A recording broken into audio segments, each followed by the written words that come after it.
ബാപ്പ ഉമ്മ നമുക്ക് കുട്ടിക്കാലത്ത് ചെയ്തു തന്ന കാര്യങ്ങളുണ്ടല്ലോ, അതിന് മരണം വരെ എത്ര ഉറക്കമൊഴിച്ച് ഖിദ്മത്തെടുത്താലും ബാപ്പാന്റെ ഖിദ്മത്ത് നമുക്ക് പൂർത്തീകരിക്കാൻ കഴിയൂല.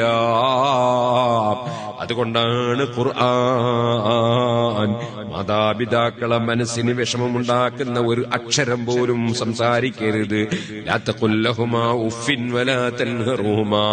ഉമ്മ ബാപ്പയുടെ മനസ്സിന് വിഷമമുണ്ടാക്കുന്ന ഒരു ശൈലിയും ഒരു സംസാരവും ഉണ്ടാകാൻ പാടില്ല.